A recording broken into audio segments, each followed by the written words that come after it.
फिर परमेश्वर ने कहा, जल जीवित प्राणियों से बहुत ही भर जाए और पक्षी पृथ्वी के ऊपर आकाश के अंतर में उड़े। इसलिए परमेश्वर ने जाति जाति के बड़े बड़े जल जंतुओं की और उन सब जीवित प्राणियों की भी सृष्टि की जो चलते फिरते हैं, जिनसे जल बहुत ही भर गया, और एक एक जाति के उड़ने वाले पक्षियों की भी सृष्टि की।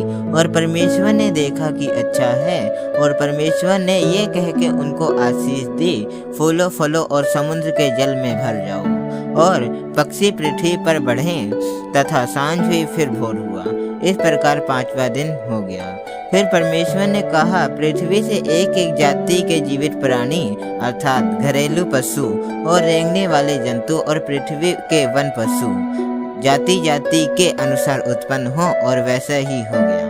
इस प्रकार परमेश्वर ने पृथ्वी के जाति जाति के वन पशुओं को और जाति जाति के घरेलू पशुओं को और जाति जाति के भूमि पर सब रेंगने वाले जंतुओं को बनाया।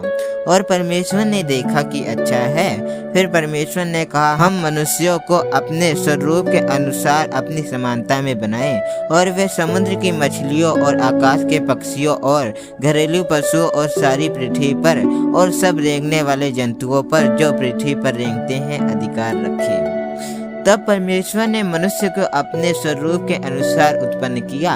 अपने ही स्वरूप के अनुसार परमेश्वर ने उनको उत्पन्न किया, नर और नारी करके उसने मनुष्यों की सृष्टि की। और परमेश्वर ने उनको आशीष दी और उनसे कहा, फूलों फलों और पृथ्वी में भर जाओ और उनको अपने वश में कर लो, और समुद्र की मछलियों तथा आकाश के पक्षियों और पृथ्वी पर रेंगने वाले सब जंतुओं पर अधिकार रखो। फिर परमेश्वर ने उनसे कहा, सुनो, जितने बीज वाले छोटे छोटे पेड़ सारी पृथ्वी के ऊपर हैं, और जितने वृक्षों में बीज वाले फल होते हैं, वह सब मैंने तुमको दिए हैं, वे तुम्हारे भोजन के लिए हैं। और जितने पृथ्वी के पशु और आकाश के पक्षी और पृथ्वी पर रेंगने वाले जंतु हैं, जिनमें जीवन का प्राण है, उन सब के खाने के लिए मैंने हरे हरे छोटे पेड़ दिए हैं। और वैसे ही हो गया।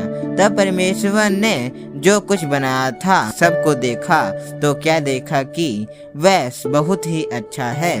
तथा सांझ हुई फिर भोर हुआ। इस प्रकार 6वां दिन।